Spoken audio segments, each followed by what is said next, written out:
What up, though, my friends? What y'all know about that double speak? Tell me what you know, like you know what you know.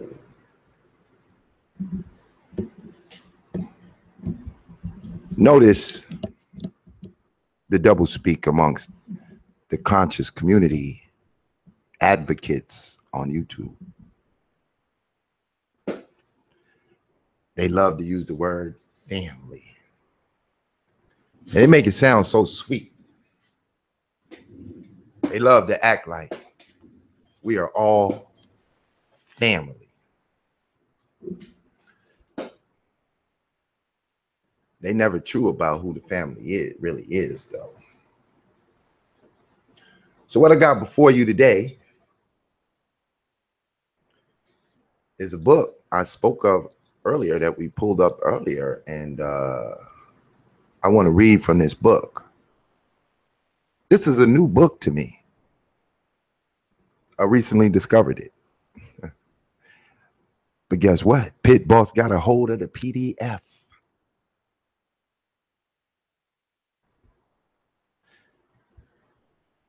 And it says The Black Hammer, a study of Black power, red influence, and white alternatives. Now, before I get into the literary work, I want to give a special thanks to Candace Starr. I want you guys to go out and support her channel. I'll make sure I leave a link or drop a link at some point in the show, or maybe at the end of the show. I'll be happy to show her YouTube page, because she supports this station and helps me to bring this information to you. And without the support of those calculated risk takers, those far and few, it is hard for me to concentrate on bringing information all day long, because I would love to sit here and bring you 10 videos a day on various subjects to clear the air of the nonsense. Somebody trying to call me, I got to hit you back. But here's what we're going to do. To put this book in perspective, I need to take you back to 1956. And communism was on the blacklist among white folks. We had just came out the era of Dalton Trumbo of the 1940s and the Hollywood 10. Communist, socialist revolutionaries of the Jewish community. And from 1928 to 1929, somewhere around there, the Communist Party of the United States, W.B. Du Bois, had joined that party and had pushed the socialist communist paradigm in tangent with the NAACP Jewish Organized Front, who was also socialist, communist, NAACPians. But the white man, somebody went and got the white man on the white man. And the white man brought Paul Robeson, who was a tool for the white man, the Jewish white man, who was also an atheist, loved by Black America. He was a lawyer. He was a great actor. He was an amazing vocalist. He was the original voice of Darth Vader before Star Wars. He has a prominent voice. And I played this before. And he's on trial in public court at a hearing committee where they want to get to the root of this communistic ideas. And they know he's been supporting the Soviets. And America is at a Cold War stance with the Soviets. And they're not interested in Americans becoming supporters of the Soviet Communist Socialist Party. And the white man is aggravated today. And socialist communism was among the black man, building its way to the 60s and the revolutionaries of the 60s. But a decade before, even though the Black Hammer is in perspective of the 60s, we're going back a decade before to understand how the hand works, those that are walking on the left-hand path. So I'd like you to take a listen to Paul Robeson on the stand.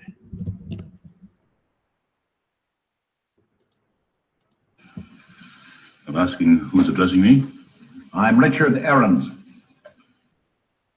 What is your position? I'm director of the staff. Did you file a passport application in July 2, 1954? I filed about 25 in the last few months. In July of 1954, were you requested to submit a non-communist affidavit? Under no conditions would I think of signing such an affidavit. It is a contradiction of the rights of American citizens. Are you now a member of the Communist Party? Oh, please, please, please. Please answer, will you, Mr. Robeson? What is the Communist Party? What do you mean by that? Are you now a member of the Communist Party? Would you like to come to the ballot box when I vote and take out the ballot and see? Mr. Chairman, I respectfully suggest the witness be directed to answer the question. You are directed to answer the question. I invoke the Fifth Amendment and forget it. I respectfully suggest the witness be directed to answer the question whether, if he gave us a truthful answer, he would be supplying information which might be used against him in a criminal proceeding. You are directed to answer, Mr. Gentlemen, Robeson. in the first place, wherever I have been in the world, the first to die in the struggle against fascism were the communists. I laid many wreaths upon the graves of communists. That is not criminal. Chief Justice Warren has been very clear that the Fifth Amendment does not have anything to do with the influence of criminality, and I invoke the Fifth Amendment. Have you ever been known under the name of John Thomas? Oh, please, does somebody here want me to put up for perjury someplace? John Thomas, my name is Paul Robeson, and anything I have to say, I have said in public all over the world, and that is why I'm here today. Mr. Chairman, I ask that you direct the witness to answer the question. He's making a speech. I ask you to affirm or deny the fact that your Communist Party name was John Thomas. The Fifth Amendment. This is really ridiculous. The witness talks very loud when he makes a speech, but when he invokes the Fifth Amendment, I can't hear him. I have medals for diction. I can talk plenty loud. Will you talk a little louder? I invoke the Fifth Amendment loudly. Sir, who are Mr. and Mrs. Vladimir I Nikiev? invoke the Fifth Amendment. Do you know a Manning Johnson? I invoke the Fifth Amendment. Do you know Gregory Kifetz? I invoke the Fifth Amendment. Do you know a Max Jurgen? I invoke the Fifth Amendment. Max Jurgen. Why don't you have these people here to be cross-examined? Could I ask whether this is legal? This is not only legal, but usual. By unanimous vote, this committee has been instructed to perform this very distasteful task. To whom am I talking? You're speaking to the chairman of the committee. Mr. Walter? Yes, The Pennsylvania Walter? that is right. Representative of the steel That workers? is right. And the coal mining workers? That is right. Not United States Steel by any chance. A great patriot. That is right. You are the author of the bills that are going to keep all kinds of decent people out of the country. No, only your kind. Colored people like myself. And you would let in the Teutonic Anglo-Saxon stock. We are trying to make it easier to get rid of your kind, too. You don't want any colored people to come in. Could I be allowed to read from my statement? Will you just tell this committee, please, while under oath, Mr. Robeson, the communists who participated in the preparation of that statement? Oh, please. The reason I'm here today, from the mouth of the State Department itself, is I should not be allowed to travel because I have struggled for the independence of the colonial peoples of Africa. The other reason I'm here today, again, from the State Department and from the record of the Court of Appeals, is that when I am abroad, I speak out against injustices against the Negro people in this land. That is why I'm here. I'm not being tried for whether I'm a communist. I'm being tried for fighting for the rights of my people, who are still second-class citizens in this country, in this United States of America. My mother was born in your state. My mother was a Quaker. My ancestors in the time of Washington baked bread for George Washington's troops when they crossed Delaware. My father was a slave.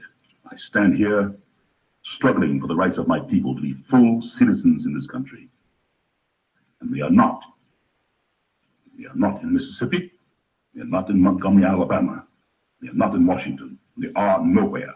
And that is why I'm here today. You want to shut up every Negro who has the courage to stand up and fight for the rights of his people, for the rights of workers. And I have been on many a picket line for the steel workers too. And that is why I'm here today. Would you tell us whether or not you know Thomas W. Young? I invoke the Fifth Amendment. Thomas W. Young is a Negro president of the Guide Publishing Company. I'd like to read you his testimony, quote, Paul Robeson has no moral right to place in jeopardy the welfare of the American Negro to advance a foreign cause.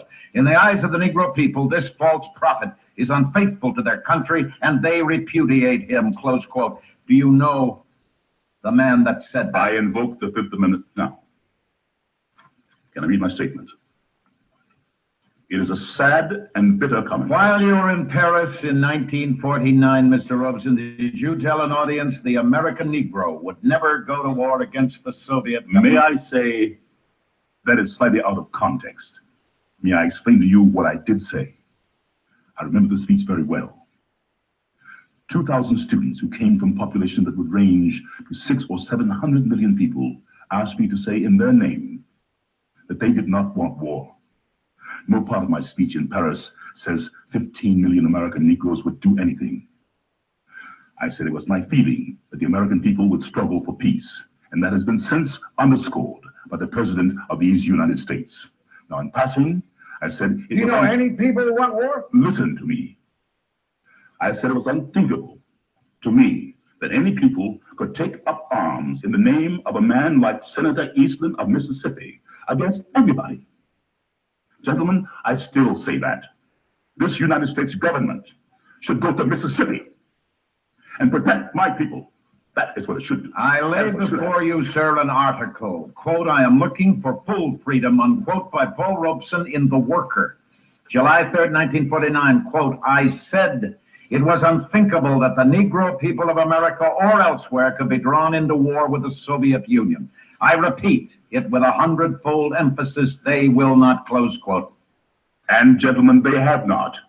It is clear that no Americans are going to go to war with the Soviet Union. While you were in Stockholm, did you make a little speech? I made all kinds of speeches. Let me read you a quotation. Let me listen. Do so, please. I am a lawyer. It would be a revelation if you would listen to counsel. In good company, I usually listen.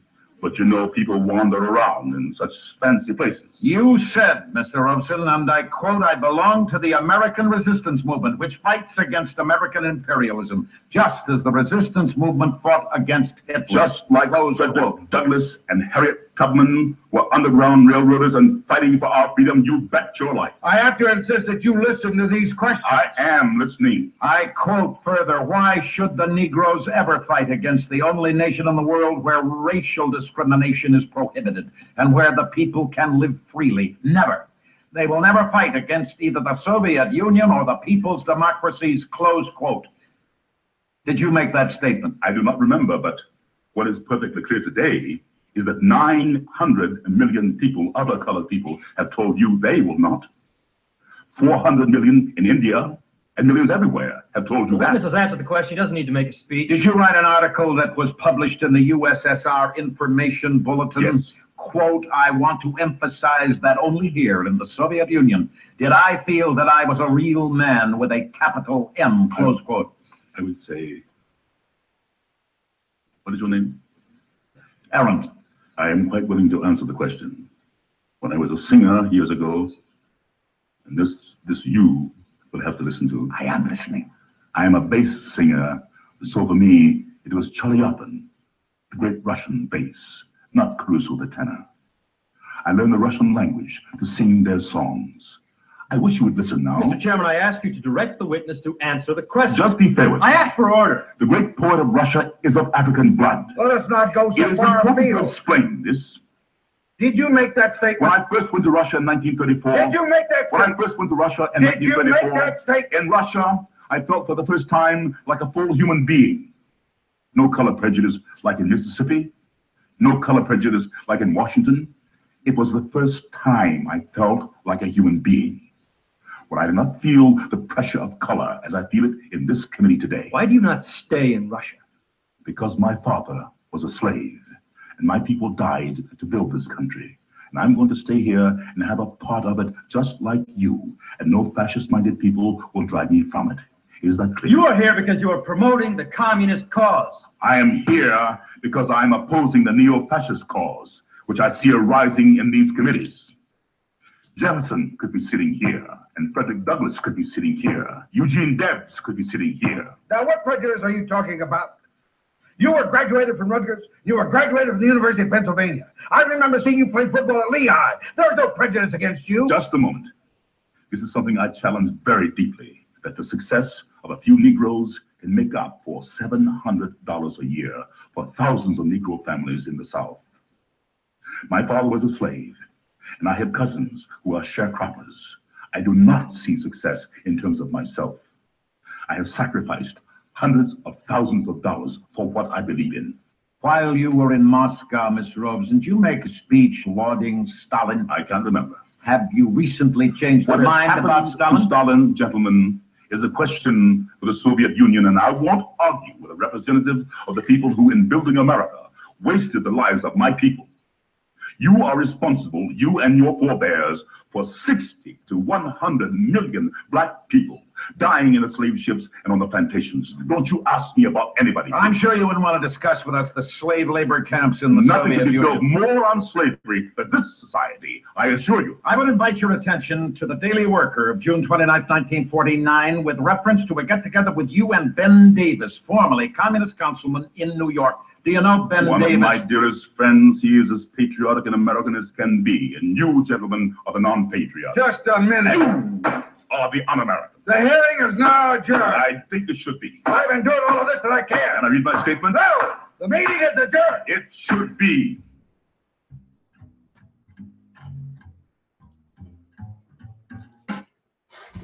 Oh yeah, let's clear it up now. Let's understand what's really going on. So here, Paul Robeson is an integrationist, socialist, communist, revolutionary for integration means. The men he quoted, he said his mother was a Quaker. That meant she was a part of the abolitionist movement, becoming a Quaker, because the Quakers fought for the freedom from physical bondage of slavery for black people. And the Quakers were the originators of the abolitionist movement. This is why he refers to Frederick Douglass, who was also a pioneer among the Quakers who fought for the abolitionist movement to freedom of physical slavery of black people. The abolitionist movement, throughout the eyes of the Quakers, would create what we know as the Underground Railroad. This is also why he mentions Harriet Tubman, who utilized the Quaker Underground Railroad abolitionist movement in order to get black people from physical slavery to physical freedom in Canada and Philadelphia and Ohio and other places where black people could be free, up that Jordan River, that Ohio River, that Mississippi River, that will take you to freedom. But it would only take them to physical freedom. It would not take them to financial freedom, because financial freedom is not having $1 million in America, but it is being in control of your economics. And that we have yet to achieve. So here we see the minds of the socialist communists a decade before the Panthers Socialist Revolutionary Movement, it's corrupt police officers and a corrupt government system oppressing Black people socially and economically. White folks are preparing to take over Black communities and their economics.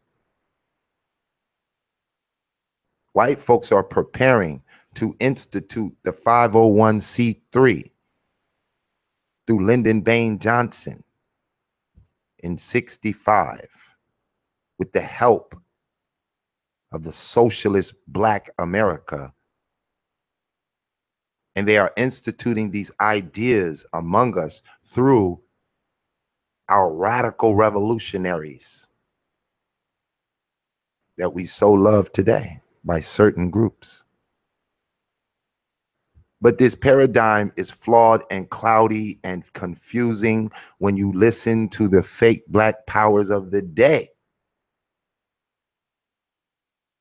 who claim to be Black nationalists, but push a socialist program, a communist program. So we have socialist, communist, Pan-Africanists in Nkrumah in Ghana. We have the socialist, communist, Pan-Africanist W.E.B. Boy who joined the Socialist Communist United States Party, to whom Paul Robeson joined, and many, many others. The entire Martin Luther King movement was a socialist movement. This is why they make claims that Barack Obama, who is also a socialist, was also a communist, and they paint Barack Obama with the mustache of Hitler because they understand the paradigm. Promote freedom, but never give it. Promote change, but never do it. Strategy of the liberals. As we heard earlier today, Marcus Garvey was a nationalist, like Jesus Christ was a nationalist. He fought for the independence of both physical slavery and financial slavery that America is handing out to Black people. The integrationists of today choose for freedom for Blacks from physical slavery, but bondage for economic freedom. The integrationists fight for Black people's economics to be controlled by others. Roland Martin is an example, going up against Umar Johnson, who claims to be a nationalist. But when you analyze his perspective, he is very compatible to W.E.B. Du Bois, the boy, with his atheist perspective that he calls Ifa, that he calls African spirituality. And so, those of you who are new to this Pan-African paradigm and you are being introduced to it by these Kemetic Pan-Africans are totally confused and have no idea what you are talking about. None of them agree with Garvey, as we learned earlier in the show prior to this one. We learn these differences. We understand that there is a confusing ideology running among us.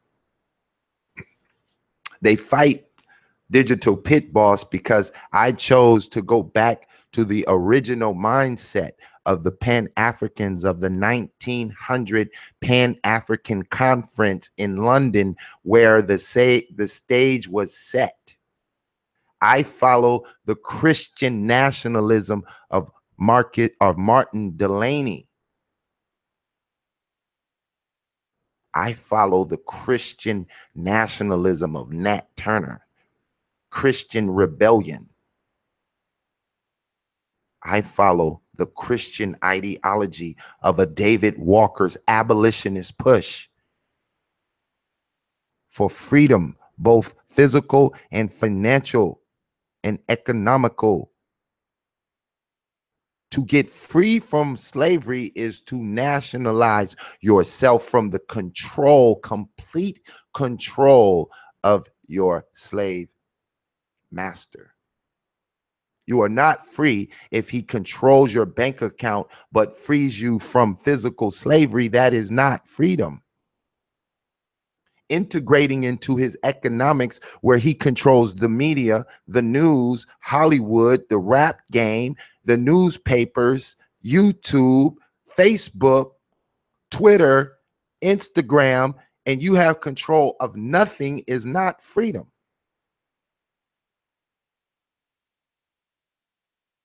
It is economic control, economic slavery, where you have to make money and look at a white man on every dollar you make to remind you whose money this is. Why he gives you the illusion of freedom, allowing you to pimp the game and make millions of dollars off the degradation of your own community. So now let's get into the book. A new lead book. And if you click the link, I gave you the PDF. You're welcome to flip around through it where you choose to read. I choose to read from page 45, chapter 3, The Communist King Makers. Let's get it. And so it reads, it is a safe assumption that there is no one capable of adding 2 and 2 who would deny, 1, that Black power is aimed at Negro liberation and Negro self-determination, or more candidly, a Negro Soviet Republic and the defense of it. Number 2, that this goal has been blueprinted by the Communist Party USA since 1928. Number 3, the various civil rights acts of recent years were a necessary part of the goal. And number 4, that the goal can be achieved by a proper mixture of militant Negro organizations and Black-white agitation sufficient to call into play the terrible potential of already existing civil rights, enacted federal powers. Today, the crucible, but being filled to the brim with these explosive ingredients. However, it appears that at present, there is, among the other gaps in the great society, a leadership gap among the Negroes fronting this program. Negro leadership of the obedience caliber necessary to work under the direction of the communists is difficult to find and more difficult to control. No one is more aware of this fact than the communists themselves. Communists Carl Barden and Jim Dombrowski and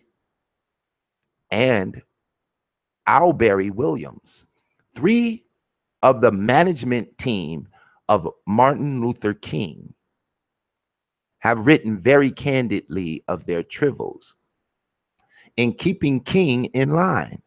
For example, William wrote, complaining to Dombrowski, I will have to say, Jim, I am pretty well fed up with this personal leadership of King. I personally have very little confidence in the man's sick judgment. This king's unpredictability very nearly led to his dethroning in 1963. And he was retained as the head frontman over bitter protests by Barden Williams and Dombarski. Today, the leadership struggle has been renewed again as the Negro Revolution escalates to more precise and more daring levels. Last fall, the Berkeley campus of the University of California hosted a particular event which, because of the coverage given it, was certainly an event having bolstered rocked import to future events that were not then readily discernible. Now, several months later, it is painfully apparent that this particular event was indeed of special importance.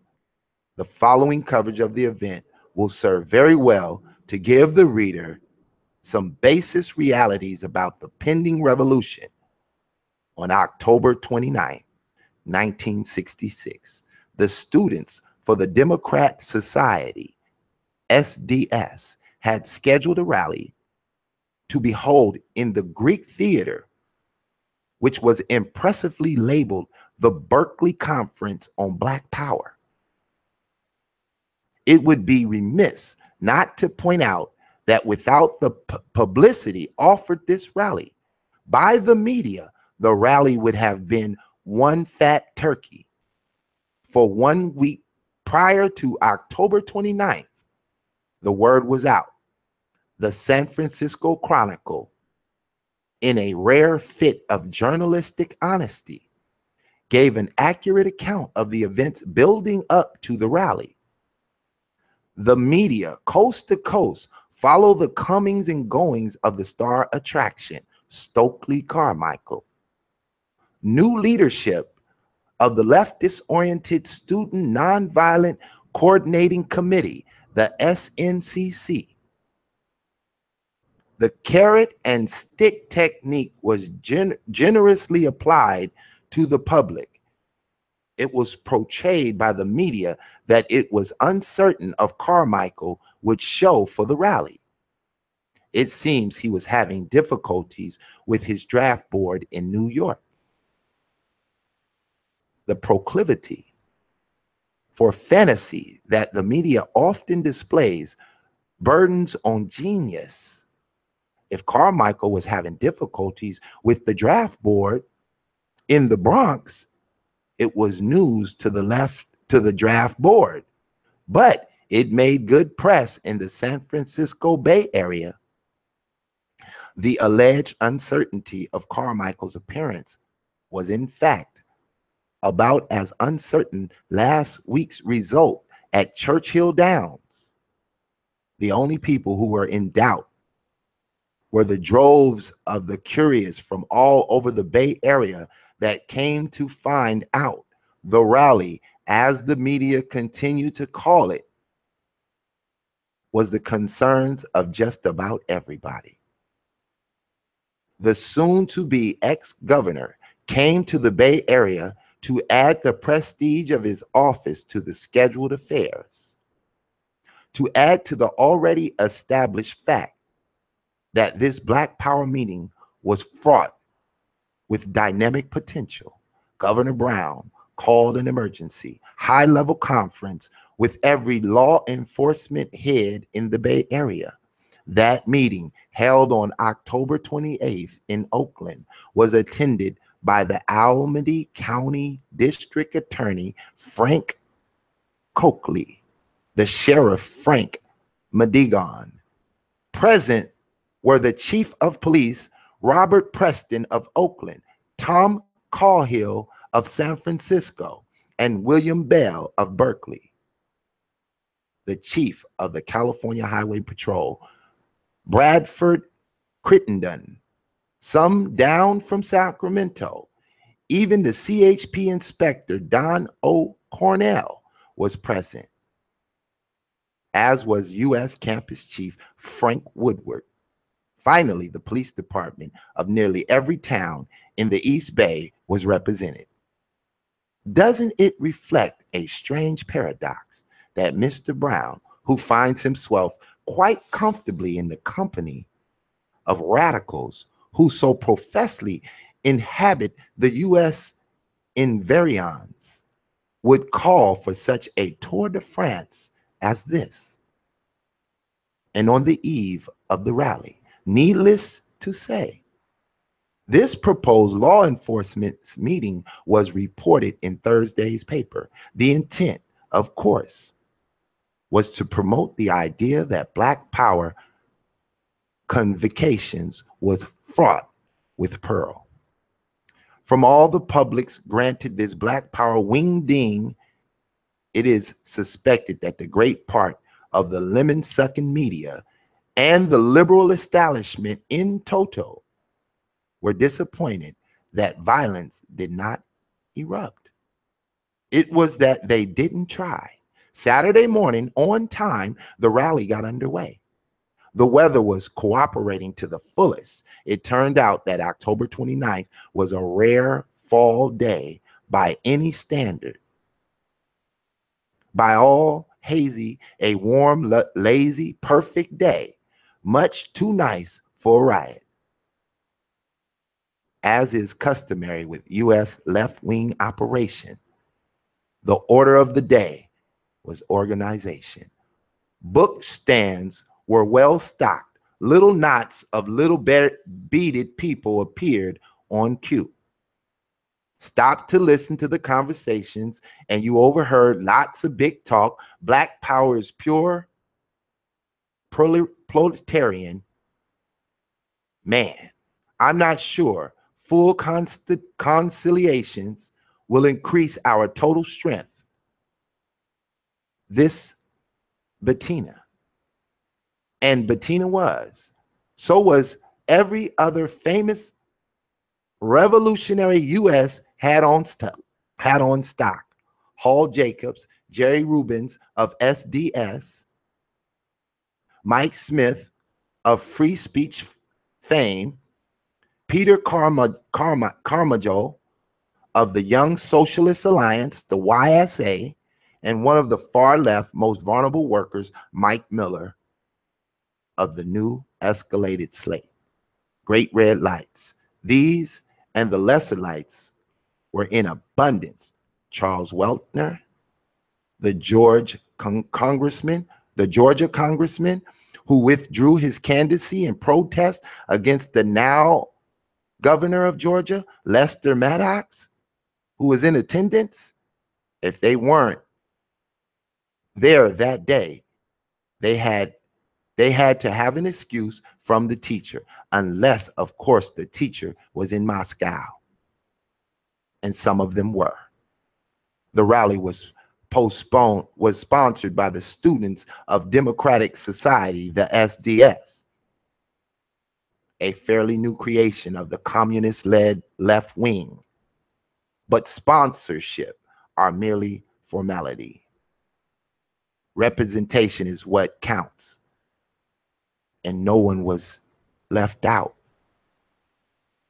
The evidence by personal appearance or by available literature were the Vietnam Day Committee, the VDC, Octopus with all its peace organization tentacles, the W.E.B. Du Bois Club, the Young Socialist Alliance, the Progressive Labor Party, the PLP, Pekins, Campus Chapter, Communist Party, that later, incidentally, considered the Negro People's Movement as the most important national movement of this century.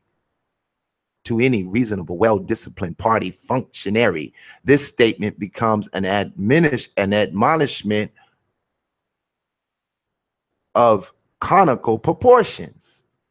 Not so obvious, but nevertheless present, were members of various ultra-militant outfits such as the Deacons of Defense, the Black Muslims, and Revolutionary Action Movement, RAM. RAM, a pro-Castro operation funded by the far left-hand core and directed by Robert Williams, American-born Negro operating from Havana. RAM, the RAM, incidentally, has been given a great deal of attention by Stokely Carmichael in recent months, sufficient to prompt the attention of FBI Chief J. Edgar Hoover. In testimony before the House Appropriations Subcommittee on February 16th in 1967, Hoover stated that Carmichael has been in frequent contact with Max Stanford, feared chairman of the Revolutionary Act movement. Mr. Hoover describes RAM as a highly secret, all-Negro, Marxist-Leninist, Chinese communist orientated organization which advocates guerrilla warfare to obtain its goal. There's no day for hecklers. Even the vaunted Nazi Party, so-called chaos to appear as inconspicuously as possible. A lot of white radicals still did not know that this Nazi gimmick is a communist-controlled reverse psychology appropriatist, so the Nazi goons weren't taking any chances. The day's program was well planned. It consisted of a nonstop procession of personalities familiar to the movement, who seems to be holding a declamation contest. It would be redundant here to go into a particular of each speaker. Actually, the substance of each speech or panel was the same as every other speech or panel on the day's program. There were few notable exceptions, but of the total substance of what was said that is worth repeating, the general theme of the Berkeley Conference on Black Power was hate, pure and unadulterated hate, from the first speaker of the day to the last. The essence of every word was a vitriolic, poisonous aimed at white power structure. Paradoxically, at no time during the entire day was the audience less than 90% white. Negro multitudes were in fact conspicuous by their absence. Each speaker, as the day wore on, seemed to have as his goal an unstaging of the previous speaker. Each successive speaker more expansive in his desired guard for the white citizen than his predecessor. From all the thousands of words spoken, the dominant theme was a reiteration of Stokely Carmichael's already publicized ranting of the previous 6 months. That is, the black man is sick and tired of being held as a slave of the white man's imperialism. The American Negro no longer owes any alliance to the American capitalist society, and in this fight for liberation, he well aligned himself only with international forces sympathetic to our movement.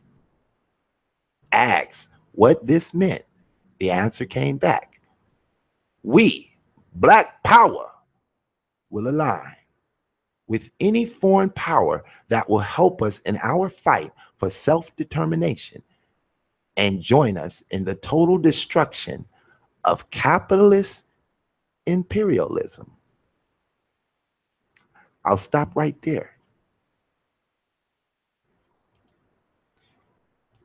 Now that's a beautiful day for socialist, communist, revolutionary Black Power perspective to a 90% all-white audience. And Black people are not there. But every police faction in the country is there. The FBI is there. paying attention. Now, we already know what the conclusion became. We already know that the movement today is not by majority socialist communists, but they damn sure got the fist. They blended that into the Marcus Garvey, I promise you, based on Marcus Garvey's capitalistic nationalism. He may have attended that event, but he would not be in agreement. And that's why there is no Black Power, red, black, and green present that day. It did not exist. It was pure black fist socialist revolutionaries. Communist Karl Marx, Engels' dialectic materialism was present that day. And the Black Power faction of today are confused